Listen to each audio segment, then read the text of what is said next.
So, you've crafted your value proposition. You now know your customers' needs, pains, and gains. And you also know the value that you can create in a way that sets you apart. Now comes the next important step: putting your value delivery into action. How do you actually deliver on your brand promise? Ensure your message isn't just a blank statement, but serves clients as promised. How do you guarantee that your value proposition isn't just declared, but also fulfilled? This is where the 7P marketing mix comes in. Think of it as your marketing action plan to serve each of your target segments. A practical checklist to turn your value proposition into a real market transaction. Each P in the 7P marketing mix is a category of decisions you need to take. A lever you can adjust to align your delivery systems with your value proposition. Let's walk through each one. Product decisions. Our next step is to craft a product or service line portfolio in a way that can perfectly fit your value proposition. This is a very crucial point where many companies fall short. They either have a wrong idea of what their target audience perceives of value, thus build the wrong products and services, or have the right idea of the value they need to create, but build products and services that don't match it for various reasons. Just because some products and services are easier to make than others, or simply by overlooking. Note that from a marketing standpoint, services are also products, though with different specifics and attributes. So I'm going to use services and products interchangeably. Have in mind that products are the vehicles that drive your value to your target audience. Remember, they are not the value itself, they are just containers of your delivered value. Let me give you an example so you can grasp the difference between value and product. Before rat poison was invented and commercialized, people used mousetraps. Manufacturers were working on making their mousetraps better, cheaper, more accessible, until rat poison was introduced and served the need in a better way. So manufacturers that were focused on products instead of creating value suffered. In the 1960s Harvard Business Review article titled Marketing Myopia, Theodore Levitt, a Harvard Business School professor, wrote, "If I knew that we were not in the railroad business, but in the transport business, everybody would fly on the planes of the American railroads today." Moral of these stories: focus on serving the underlying need, not the products and services per se. They are not the value you create, they are temporary and subject to change. What's important is needs, as serving needs well creates perception of value. Now, to decide on your products in the best way that aligns with your value proposition, you need to think of them on 3 levels, where each level adds more customer value. The core level. What is the buyer actually buying? Their core benefit. What is the basic, most important thing that they need to get out from working with you? This is your core value. Actual. What are the actual products and services you will provide that will deliver that value? Think also about features and attributes you can add to those products and services. Augmented. What additional benefits can you provide to augment your actual products and services, enhance your perceived value, and which also serves as a base to a compelling market offering? Think of customer service and support, or perhaps training. Use the 3-level product framework to also answer the following questions. What is the total product mix of our organization? Which is the sum of all products and services for sale. What are the service categories? What are the service lines, which are services within a category? Ask yourself, do these products and services match what your customer really needs? Here's an infographic displaying how we decide on our service line at GoFrazy. As you can see, we have placed the core customer benefit in the center, listed the actual services that we will use to deliver that core benefit, and augmented them with extra benefits that we have identified to be of value from the value proposition canvas. This three-level product framework becomes the building block of your market offering. What else you need to know is that in their decision-making process, customers do not compare products or services from different providers. They compare market offerings. Market offering is the combination of products, services, information or experiences, payment plans that you decide to offer your target market to satisfy their need or want. So the way that you decide to bundle your three-level design products and services into an offering for your target market defines how likely it is for them to select your company. And last but not least, what kind of experience do you want your clients to have with you? Can you describe it? Can you map it out? That is what you aim to deliver consistently. Because your clients may select you based on your offering, but will judge whether you have delivered on your promise based on their experience working with you. So what services, market offerings, and client experiences are you creating? Are they aligned with your value proposition? Is your value proposition aligned with your clients' underlying needs and wants? What are your clients' expectations of the services? And do you fulfill them? Is there any gap between their expectations and the value you create? Is there a way that you can turn your services into tangible experiences? These are the questions you need to answer to create a relevant product portfolio. Price decisions. Now, how much are you charging for your value created, and most importantly, why? What pricing strategy do you apply to your products and services? What pricing philosophy do you follow to maximize your captured value in return? You must decide between the following pricing options. Value-based pricing. This is a flexible pricing approach that means you can charge different prices to different customers for the same offering based on how much they need it. A good example of value-based pricing will be when your client is in a hurry and has very few or no other options to deliver their project without your help. In such situations, your assistance is of much greater value than usual, as they might have a delivery at risk, what might lead to losing a project or even a client.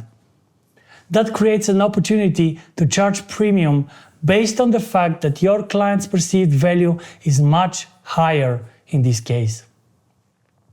Target costing, where you set a target cost and source based on your decided budget. Or cost plus, where you put your markup above the cost of your provider to arrive at your price. Competition-based.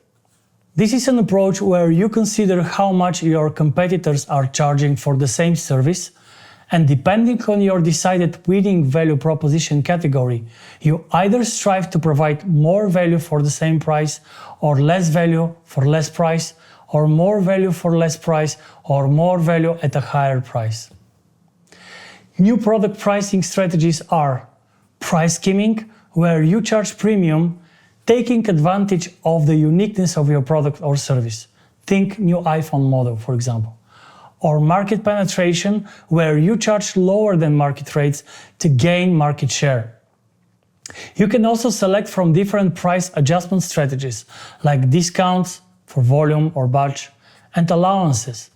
You can have segmented pricing, psychological pricing, promotional pricing, geographical pricing, dynamic pricing, and international pricing.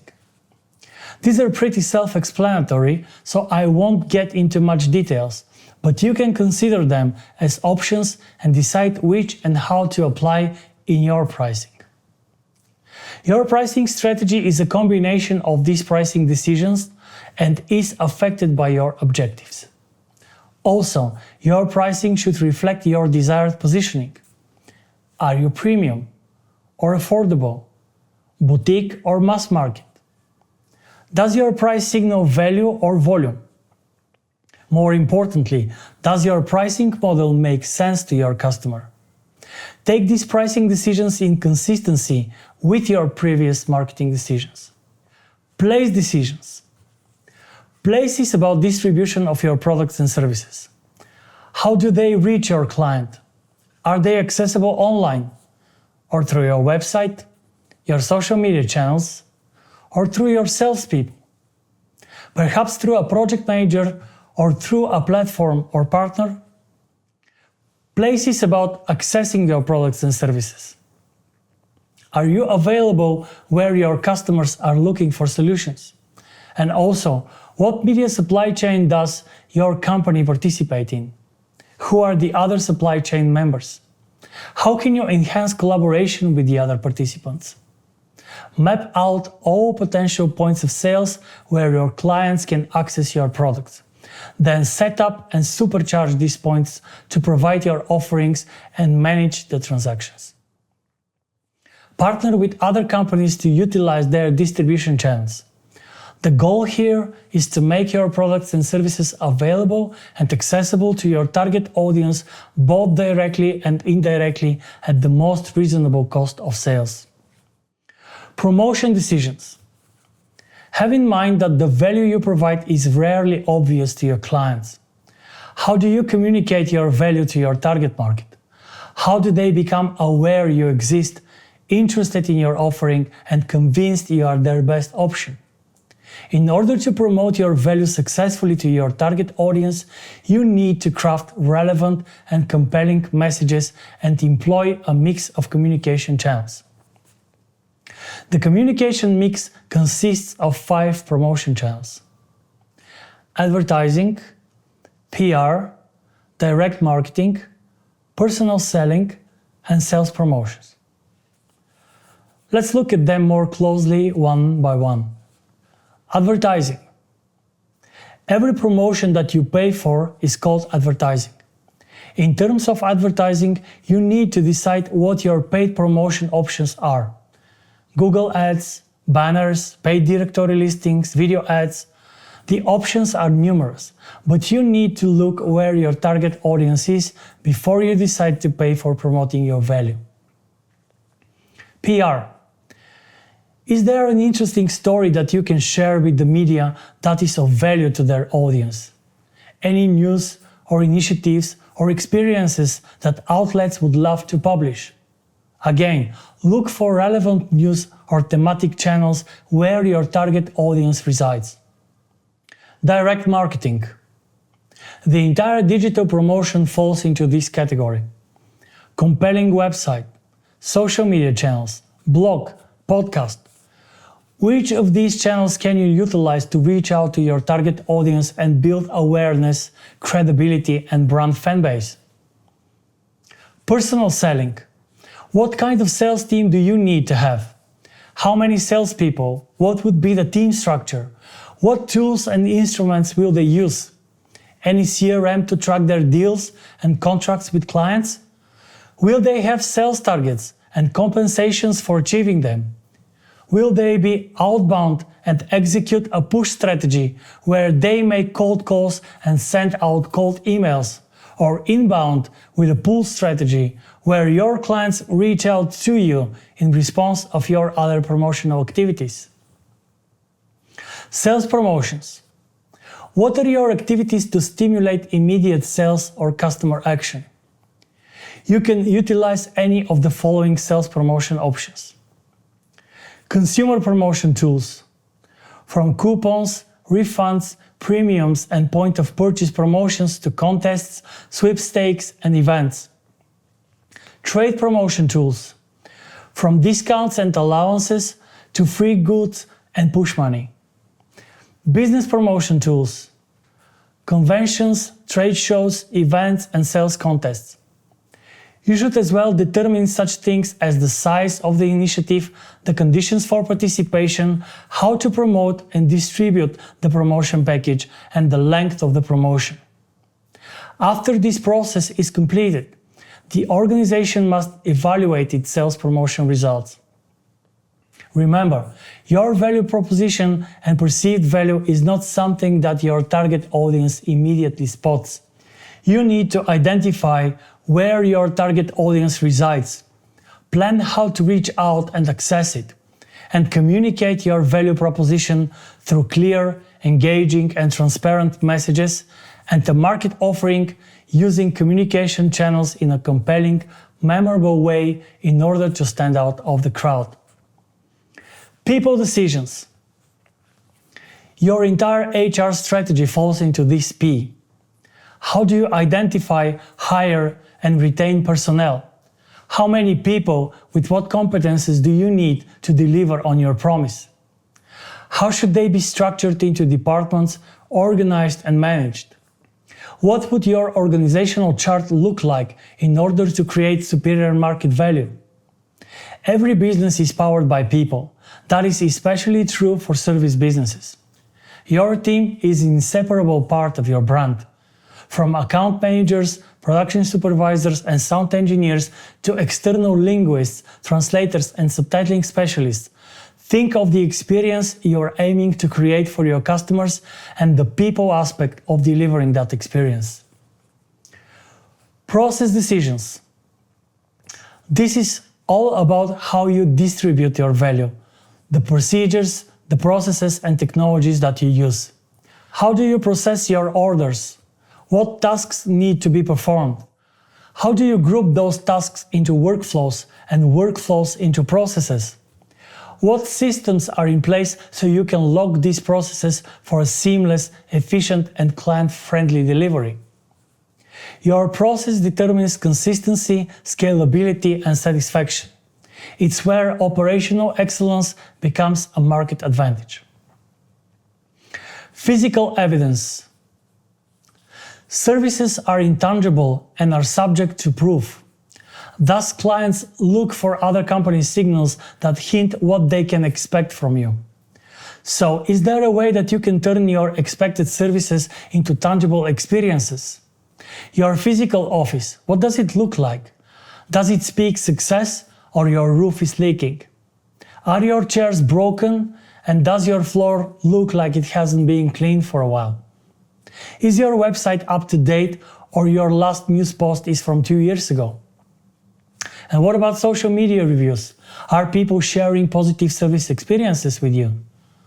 All these physical evidence signals build an image of you before even trying your services. Physical evidence helps clients believe what you promise and trust that you can deliver. So think of all the touch points where your clients get in contact with your brand to make sure they're up to date and communicate your desired message out to neutralize all fears and concerns your customers might have. So, let's recap. The 7 P's of the marketing mix are product, what you offer, price, what you charge, place, how your clients access you, promotion, how you communicate your value, people, who creates and delivers your customer experience, process, which tasks, workflows, processes and technology systems you use, and physical evidence, what signals do you send out to build service confidence. These 7 areas are your action levers. This is how you put your value proposition into motion. Bear in mind that the marketing mix is performed per segment. Your aggregated decision for all segments that you target should be reflected in the mix. For example, all products and services for all target segments make your product or service mix. You might have different pricing strategies for each segment. The points of access for your products and services might differ from segment to segment. So are the channels of promotion and the messages you decide to use. You might need people with different skills and competences depending on the target segment needs, as well as different processes to satisfy them. And the physical evidence must send the desired message in a relevant way to all of your target segments. In the next video, we will look at how to make your message clear and compelling, so that your value isn't just promoted but also decoded in your desired way. I am Nick Ivanov, thanks for watching. See you in the next video.